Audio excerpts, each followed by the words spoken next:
The silver-blue skin of Taylor shimmered under the bright laboratory lights as she moved with purpose around the examination room. Her slender fingers danced across the holographic controls, adjusting the settings for the specimen containment field.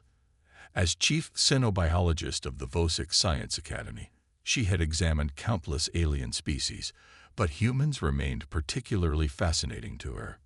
Recording begins, she spoke clearly, activating her neural documentation system. Subject is a human male, approximately 30 Earth years in age, captured near the border of Sector 47 during routine surveillance.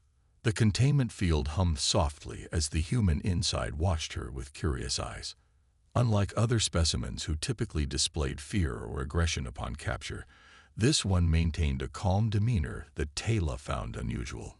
"My name is Juan," the human said suddenly, his voice causing Taylor to pause her examination. "And I would prefer visitor to specimen if you don't mind." Taylor's facial ridges tightened slightly, the Vosic equivalent of raised eyebrows.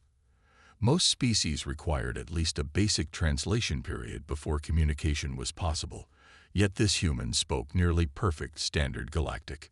"You understand our language," she stated, not bothering to hide her surprise. The human named Juan offered a small smile. "I was a linguist before your people decided to add me to their collection. I've studied Vosic communication patterns for years." This was unexpected. Taylor moved closer to the containment field, studying him with increased interest. Humans were classified as a Level 3 civilization, technologically capable of near-system travel, but lacking the advancement for true interstellar exploration. Their knowledge of other species should be minimal. "How does a Level 3 species acquire such knowledge?" she asked. "Perhaps your classification system needs updating," Juan replied, his eyes meeting hers directly. Another unusual behavior. Most species avoided direct eye contact with Vosic. Taylor's assistant Jun-Ho entered the laboratory, carrying a datapad. His tall, lean frame moved with the efficient grace typical of their species.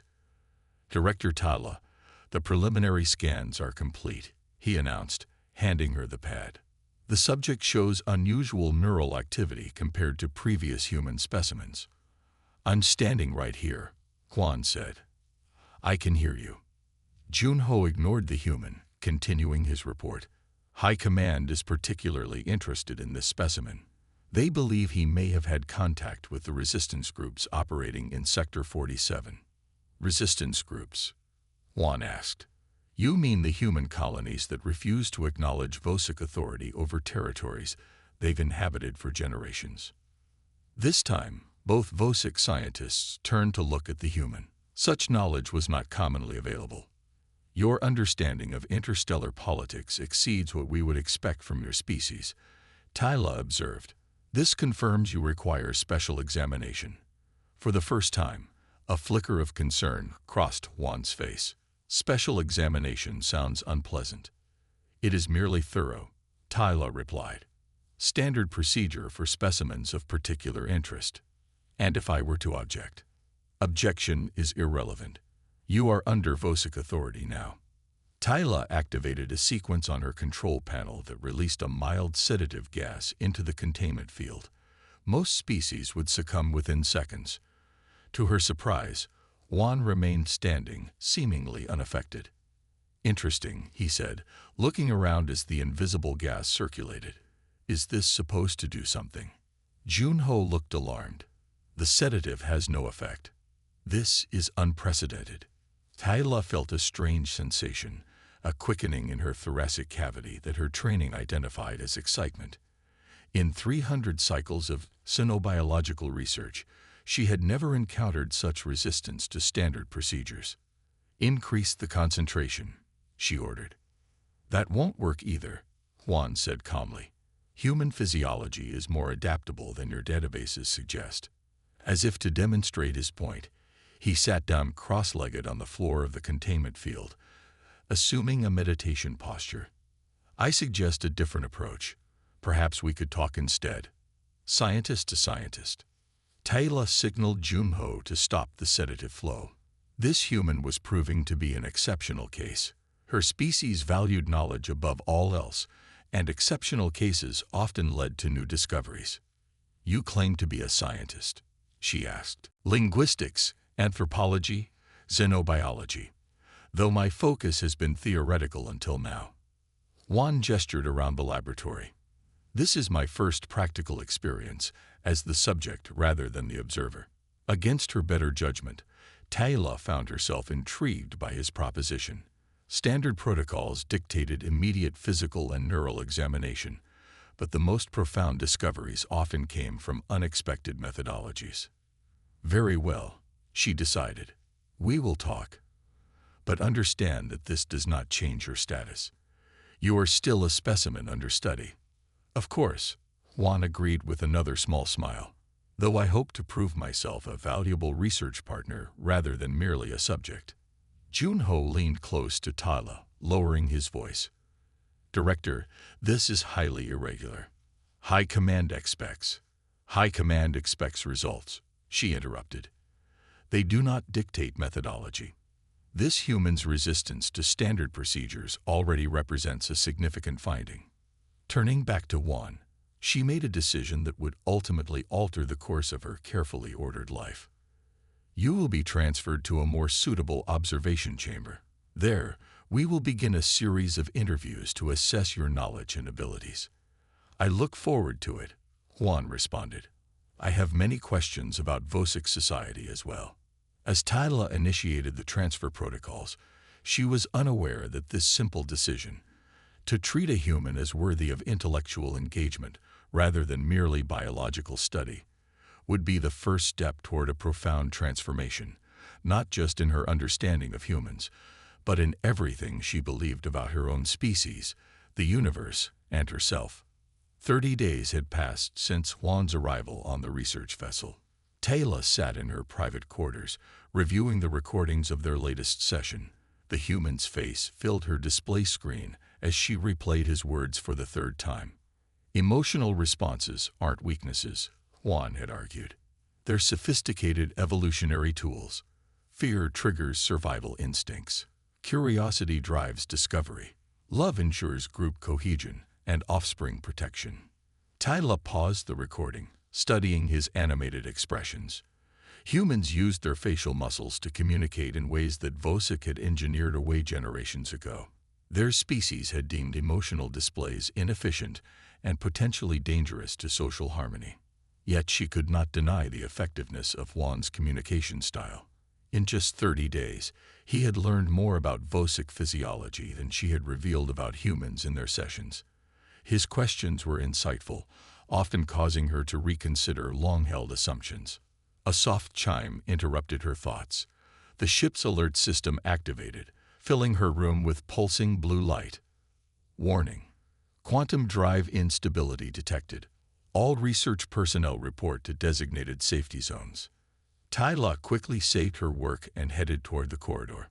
The ship shuddered beneath her feet as she made her way to the primary research laboratory, where Juan was kept in his upgraded quarters, a comfortable room with transparent walls that allowed observation while providing some privacy.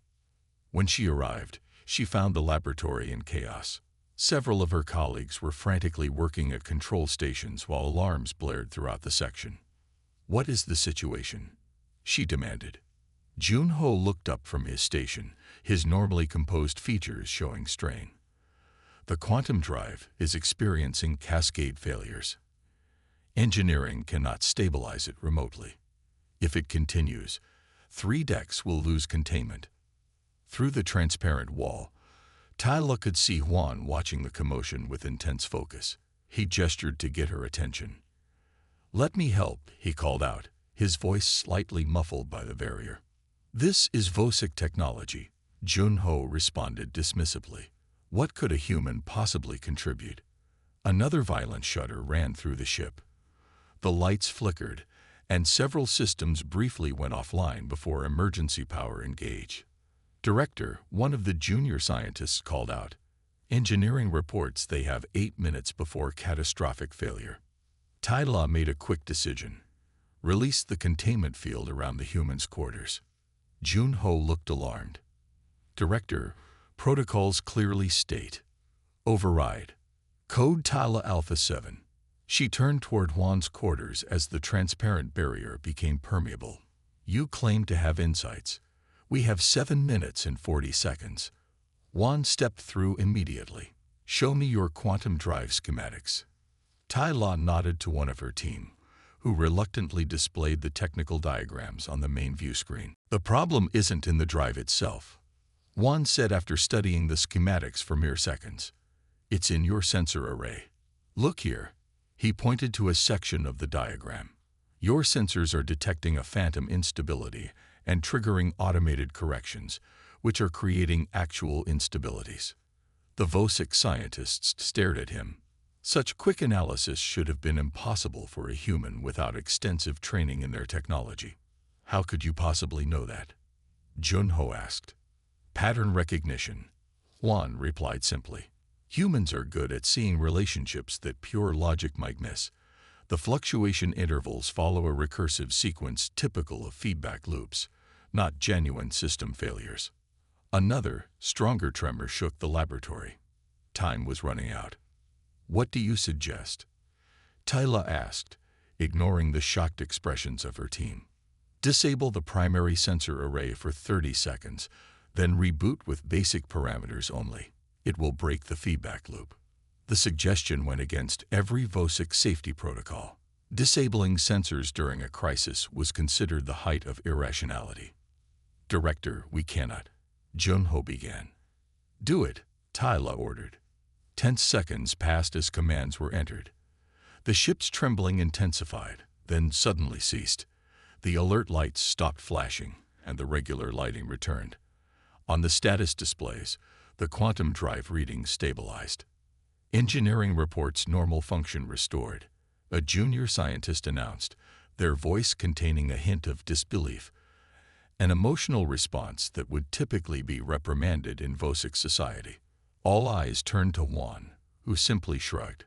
Sometimes you need to stop overthinking a problem. Later that evening, Tyla found herself alone with Juan in her private research office. The day's events had earned him temporary freedom of movement within restricted areas of the ship. How did you see a solution that eluded our best engineers? She asked.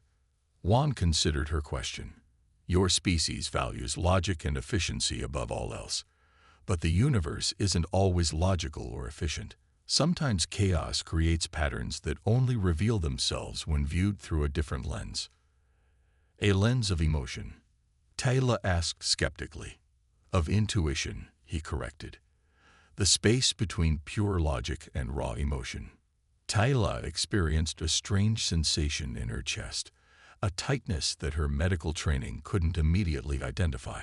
She was beginning to recognize that her interactions with Juan triggered physiological responses that her species had supposedly evolved beyond. Your approach saved this vessel, she acknowledged. Perhaps there is value in your perspective that warrants further study. Juan smiled, the expression causing minute changes in his features that Tyla found herself wanting to catalog and understand. Does this mean I'm being upgraded from specimen to consultant? He asked. It means, Tyla replied carefully, that our research parameters must expand. You have demonstrated capabilities that challenge our understanding of human potential.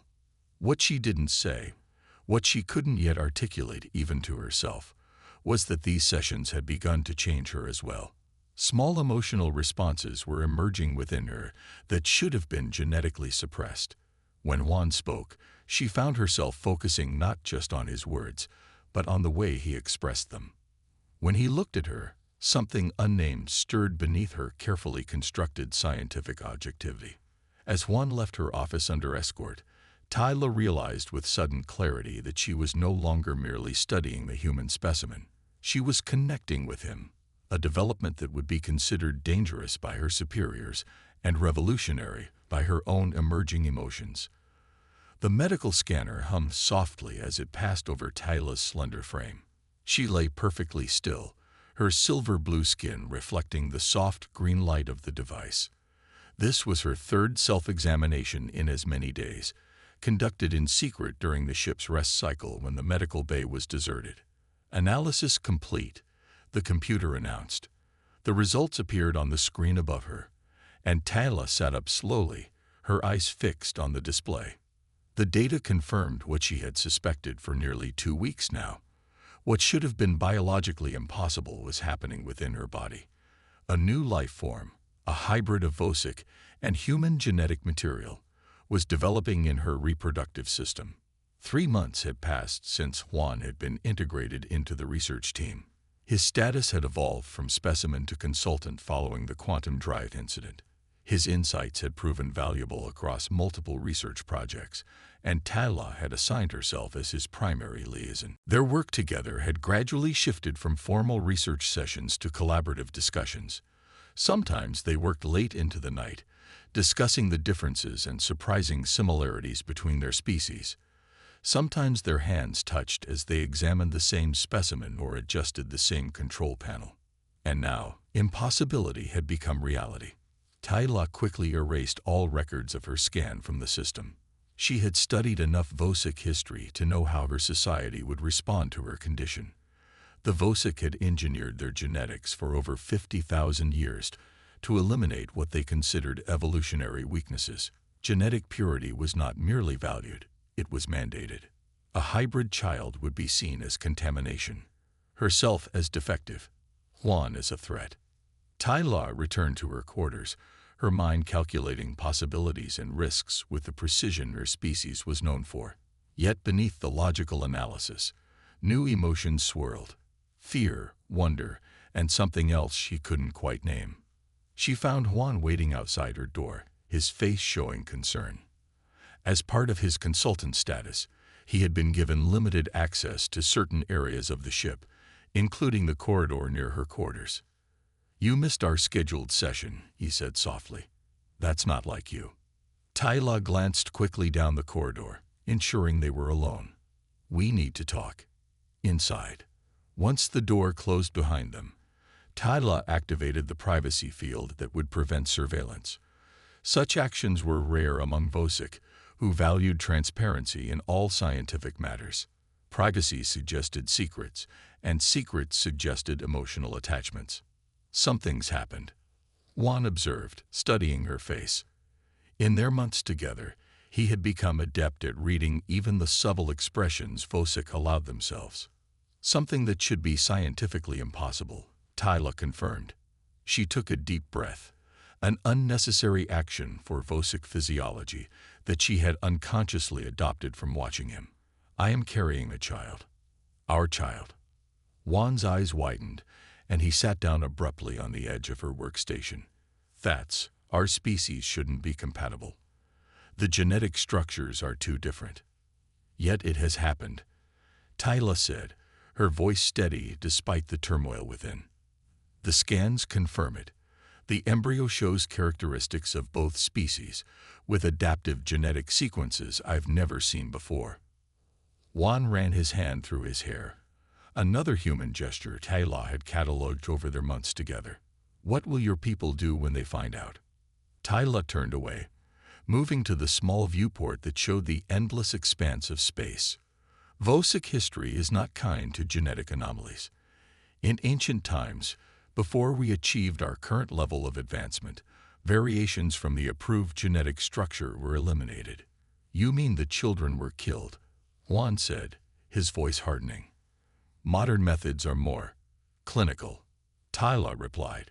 "The pregnancy would be terminated, the genetic material studied, and I would undergo reconditioning to eliminate the emotional responses that allowed such an occurrence." Juan stood up and moved beside her at the viewport. "And me. You would likely be classified as a biological hazard. Your status as consultant would be revoked. You would return to being a specimen, but with much stricter protocols." They stood in silence for several moments, watching distant stars slide past as the research vessel continued its mission. "When will they discover it?" Juan finally asked. "The regular crew examinations are scheduled in 27 days. It will be detected then, if not before." Juan turned to face her. "What do you want, Tayla? Not what Vosic protocol dictates, not what your training tells you is logical. What do you want?" The question struck her with unexpected force. Want was a concept rarely discussed among her people. Need, function, purpose. These were the guiding principles of Vosic society. Want implied desire, which implied emotion. Yet in that moment, Tyla recognized that she did want. She wanted to protect the impossible life growing within her. She wanted to continue her conversations with Juan. She wanted to discover what might emerge from the joining of their species, not just biologically, but intellectually and perhaps even emotionally. "I want to know what happens next," she said slowly, the words feeling strange on her tongue. "I want to see this child grow. I want." She paused, struggling with unfamiliar territory. "I want us to find a way forward." Juan reached out, hesitating just before touching her. Among Vosic, casual physical contact was rare. Among colleagues, rarer still. But Taylor surprised herself by closing the distance, allowing his hand to rest on her arm. "Then we need to leave this ship," he said firmly, "before the next examination cycle." Leave? Where would we go? The concept seemed as impossible as the child she carried. Vosic control extends across 47 star systems. But not all systems, Juan reminded her. There are neutral territories, trading outposts, even a few independent colonies that accept refugees from different species. Tyla's scientific mind began calculating routes, resources, probabilities of success. But beneath the calculations, that new, unnamed emotion was growing stronger. "I would be abandoning my position, my research, everything I've worked for over 300 cycles," she said. "For something no Vosic scientist has ever had the opportunity to study," Juan countered. "A new evolutionary branch, potentially combining the strengths of both our species." His words appealed to her scientific nature, but Tyla recognized it wasn't just scientific curiosity driving her decision. Something more fundamental had transformed within her, something her species had believed engineered out of their genetics generations ago. "We will need access to a transport vessel," she said finally, "and we must erase all records of my condition from the medical system." As they began planning their escape, Tyla placed her hand over her abdomen, where the impossible child grew. For the first time in her long life, she was stepping into true unknown territory, driven not by the pure logic her people valued, but by something far more ancient and powerful that she was only beginning to understand. The maintenance corridor on Level 7 of Outpost Row 7 was designed for utility, not comfort. The narrow passage was dimly lit, with exposed conduits running along its ceiling and walls. Tyla pressed herself against the cold metal wall, listening intently for any sound of pursuit.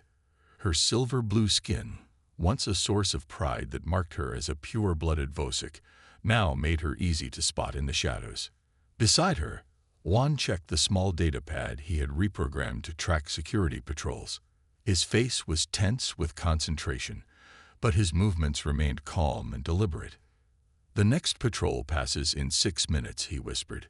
"We need to reach the docking bay before then." 5 days had passed since their hurried escape from the research vessel. 5 days of hiding, moving only during shift changes, sleeping in abandoned storage rooms. 5 days since Commander Sun had discovered Tala's pregnancy during an unscheduled medical review. "The docking bay is 2 sections ahead," Tala replied, her voice barely audible. "But the security protocols will be difficult to bypass." She felt a flutter of movement in her abdomen, the hybrid child responding to her elevated stress hormones. The sensation still struck her as strange and wonderful. Vosic pregnancies typically progressed with clinical precision, the developing infant remaining passive until birth. This child was already showing signs of human unpredictability. "We need to move," Juan said, checking the data pad again. "Now." They proceeded down the corridor, their footsteps silent against the metal flooring. Tyla had removed her science division insignia and identification markers from her uniform. Juan wore maintenance coveralls, stolen from a supply closet. From a distance, they might pass as regular crew members. As they approached the final intersection before the docking bay, a voice echoed from around the corner ahead. Security override in Section 14B. All personnel, be alert for 2 fugitives. 1 Vosic female, 1 human male. Consider both dangerous. Authorization to use sedation protocols upon sighting. Tala and Juan froze, pressing themselves into a shallow alcove containing environmental controls. 2 security officers walked past, their attention focused on their handheld scanners. Why would a Vosic scientist throw away her career for a human? One officer asked the other, not bothering to lower his voice. Contamination, the second replied. The human's emotional instability must have affected her cognitive functions. Commander Sun says she's developed an unhealthy attachment to the specimen. The officers continued down the corridor, their voices fading. Juan and Tala exchanged glances. They both knew what unhealthy attachment meant in Vosic terminology: emotional connection, the very thing her species had worked for generations to eliminate from their genetic makeup. Once the corridor was clear, they continued toward the docking bay. The massive security doors loomed ahead, their control panels glowing with access indicators. I can bypass the first layer of security, Tyla said, moving to the control panel. But the final authorization requires a command-level genetic scan. Juan looked around the corridor, thinking quickly. Is there another way in? Maintenance access. Emergency protocols. Tyla's fingers moved across the control panel, searching through the system with the efficiency her species was known for. There's a manual override for emergency evacuations, but it would trigger alarms throughout the outpost. We need a distraction then, Juan said. He pointed to a separate control panel further down the wall. What does that control? Environmental systems for this section, Tyla replied after a quick assessment. Atmosphere, temperature, lighting. A plan formed quickly between them. Juan moved to the environmental controls while Tayla continued working on the security door. Years of scientific precision made her fingers move with practiced efficiency despite the pressure of their situation. Juan manipulated the environmental settings, creating a cascade of system failures that would trigger emergency protocols without endangering any personnel. Within moments, warning lights began flashing throughout the corridor, and a computerized voice announced a series of environmental malfunctions requiring immediate attention. Atmospheric pressure fluctuations detected in sections A through G. All non-essential personnel evacuate immediately. As predicted, the security protocols shifted to emergency mode. Tayla quickly entered the override sequence, and the massive doors to the docking bay began to slide open. We have approximately 3 minutes before they realize. This is a false alarm, she said as they slipped through the partially open doors. The docking bay was large and mostly automated, with various vessels aligned in their designated berths. Most were large transport ships or scientific research vessels, too conspicuous and difficult for 2 people to operate. There, Juan pointed to a small maintenance shuttle near the far wall. It's designed for minimal crew. Perfect for us. They moved quickly across the open space of the docking bay, aware of how exposed they were. The maintenance shuttle was not designed for comfort or long-distance travel, but it had the advantage of being inconspicuous. Such vessels were common throughout Vosic territory and beyond. As they reached the shuttle, the outpost's alarm tone changed, shifting from the environmental warning to a security alert. Attention all personnel. Unauthorized access to docking bay detected. Security teams converge on Section 14B. Tyla quickly placed her hand on the shuttle's access panel. As a senior scientist, her authorization extended to maintenance vessels for research purposes. The door slid open, and they climbed inside. The shuttle's interior was cramped but functional, with basic pilot controls and navigation systems. Juan took the pilot's seat while Tayla activated the launch sequence. They're overriding the bay doors, she said, noting the warning indicators on the control panel. We have seconds, not minutes. Juan powered up the engines, the small vessel humming to life around them. Hold on. The shuttle lifted off just as security personnel burst into the docking bay. Plasma bolts, set to stun, not kill, flashed past the viewport as Juan maneuvered the vessel toward the still-closing bay doors. "We won't make it," Tyla calculated, watching the doors moving toward each other. "We will," Juan insisted, his hand steady on the controls. "Sometimes you have to trust more than calculations." The shuttle accelerated, barely squeezing through the narrowing gap. The scrape of metal against metal vibrated through the vessel as the bay doors glanced off their hull. But then they were through, emerging into the vast darkness of space. Several larger vessels were docked at the outpost's external berths. Juan navigated around them, using their bulk to shield the smaller shuttle from immediate pursuit. "Set course for the Boundary Nebula," Tyla instructed, accessing the navigation system. "The radiation will mask our signatures and make pursuit difficult." As the stars stretched into lines around them, indicating the jump to faster-than-light travel, Tyla felt the child move again within her. She placed her hand on her abdomen, experiencing a complex mixture of emotions that would have been unthinkable to her just months before. "What happens now?" she asked, the question hanging in the silence between them. Juan reached across the small space separating their seats, his hand finding hers. "Now we find a place where being different isn't a crime, where our child can exist as something new, not just Vosic, not just human, but the beginning of something else entirely."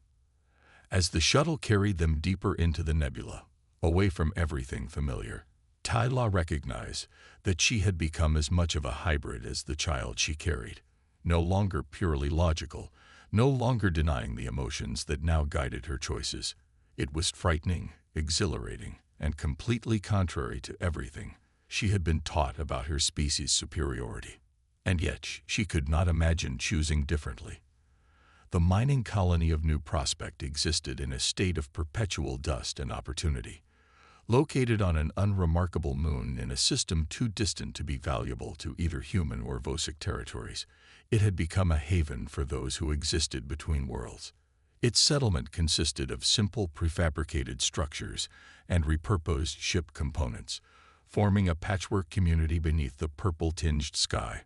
On the outskirts of this settlement stood a modest dwelling, distinguished from its neighbors by the carefully tended garden of adaptive plants surrounding it.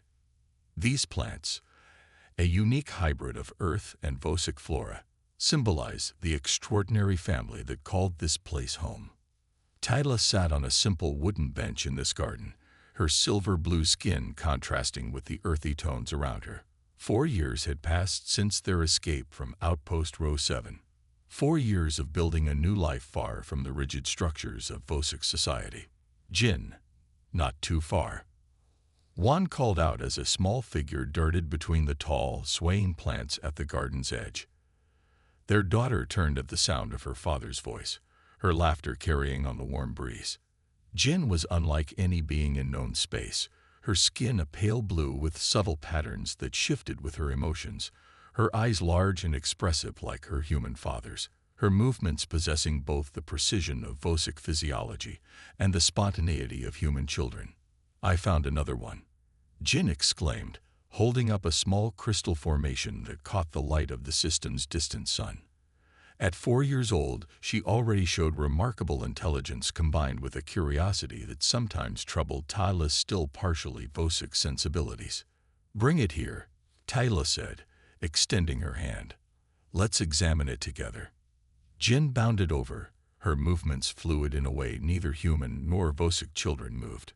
She placed the crystal in her mother's palm and climbed onto the bench beside her. "It has a different structure than the ones we found yesterday," Tyla observed, turning the crystal to catch the light. Even in exile, she remained a scientist at heart.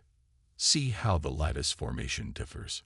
Jin nodded, her small fingers tracing the crystal's edges. "It grew in darkness, not in light. That's why it's different." Juan joined them, sitting on Jin's other side. He exchanged a glance with Tyla over their daughter's head. Another moment of shared amazement at Jin's intuitive understanding of natural processes. "How did you know that?" he asked Jin. "I just know," she replied simply, in the way of children everywhere. "Like I know which people at the market are sad even when they smile." This ability, to sense emotions beyond visible signs, was one of many unexpected traits Jin had developed.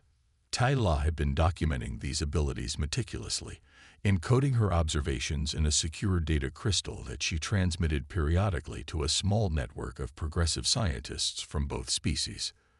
"Time for your lessons," Tyla said, rising from the bench.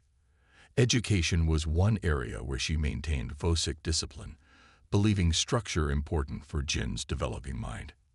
Inside their home, the main room served multiple functions: living space, dining area, and schooling center. A holographic display dominated one wall, currently showing a three-dimensional map of nearby star systems. "Today we're continuing our study of interspecies relations," Tyla said, as Jin settled at her small workstation. "Can we learn about Earth today?" Jin asked eagerly. Though she had never visited either of her parents' homeworlds, she was fascinated by both, collecting stories and facts with equal enthusiasm. "Yes," Juan agreed, activating the educational program he had designed. And after that, more about Vosic Prime. As Jin immersed herself in the lesson, Juan moved to the kitchen area, where Tayla was preparing a nutrition mixture designed specifically for Jin's unique physiology. The transmission was received, he said quietly, so Jin couldn't hear. Dr. Min responded.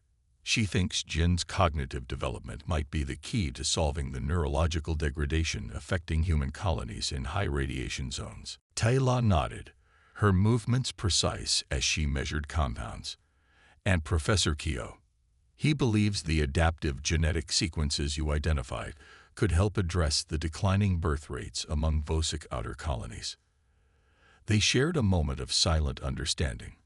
Their daughter, once considered an aberration to be erased, might hold solutions to problems facing both their species. The communications unit near the door chimed softly, indicating an incoming message. This was unusual. They maintained few contacts for security reasons. Juan checked the encrypted signal. "It's from Song." Song had been their first ally in New Prospect, a former Vosic medical officer who had left her position after questioning the ethics of genetic purification programs. She now served as the settlement's primary physician and occasionally supplied Tyla with research equipment. "Accept," Tyla said. Song's face appeared on the small screen. Her expression was tense. "A Vosic diplomatic vessel docked at the trading post this morning. They're asking questions about unusual residents." Tyla felt a cold sensation spread through her chest. Fear, an emotion she had become increasingly familiar with since Jin's birth. "Do they know we're here?" "I don't think so," Song replied. "Not specifically, but they're showing images of you and Juan, offering rewards for information." Juan moved beside Tyla, his warm hand finding her suddenly cold one. "We knew this might happen eventually." "There's more," Song continued. "There's also a human diplomatic vessel. They arrived separately but seem to be cooperating with the Vosic. I've never seen that before." This was unexpected. Relations between humans and Vosic have been strained for generations, with limited diplomatic contact and frequent border disputes. Why would they work together? Tyla wondered aloud. "They're both asking about hybrid children," Song answered. "Not just yours. Apparently, there have been other cases in the past few years. Not many, but enough to draw attention." Jen looked up from her lesson, her perceptive nature allowing her to sense the tension in the room. "Is something wrong?" "No, little one," Juan assured her. "Keep learning. We're just talking with Dr. Song." After ending the communication, Tala and Juan stepped outside to speak privately. "We could try to leave," Juan suggested. "Find another settlement further from established routes." Tala gazed out at the simple garden they had created, thinking of all they had built here. "We've been running for 4 years. Perhaps it's time for a different approach." "What do you mean?" "My research shows that Jin's genetic structure represents a potential evolutionary advantage for both our species. What if, instead of hiding what she is, we present her as what she truly represents, a bridge between our peoples?" Juan looked skeptical. You're suggesting we voluntarily contact the same authorities that would have terminated your pregnancy and classified me as a biological hazard. Not as fugitives, Tyla clarified. As scientists with valuable research. The fact that both species are here, working together, suggests a changing perspective. Before Juan could respond, Jin appeared in the doorway, holding a small device she had assembled from spare parts, something neither of them had taught her to make. "Look what I built," she said proudly. "It shows where everyone comes from." The device projected a simple star map, with lines connecting different systems. What was remarkable was that it showed not just human and Vosic territories, but dozens of other species' homeworlds, all interconnected with glowing pathways. "How did you know where all these worlds are?" Taylor asked, amazed. Jin shrugged. "I can see the connections. Everyone has patterns inside them that show where they began." Juan knelt beside their daughter, studying the device. "And where do you see yourself on this map?" Jin pointed to a spot between worlds, where several lines intersected. "Here, I'm a crossing place." She looked up at both her parents with absolute certainty. "That's why I was born. To help everyone find new paths between the old places." Tala and Juan exchanged glances over their daughter's head. Perhaps she was right. Perhaps the future wasn't about hiding what made their family different, but about showing what those differences could create. As the distant sun began to set, casting long shadows across their garden of impossible hybrid plants, Tala made her decision. She would contact both delegations herself, on her own terms. She would present her research, her family, and her daughter not as mistakes to be corrected, but as the first steps toward a new kind of future, one that neither humans nor Vosic could have imagined separately, but might create together.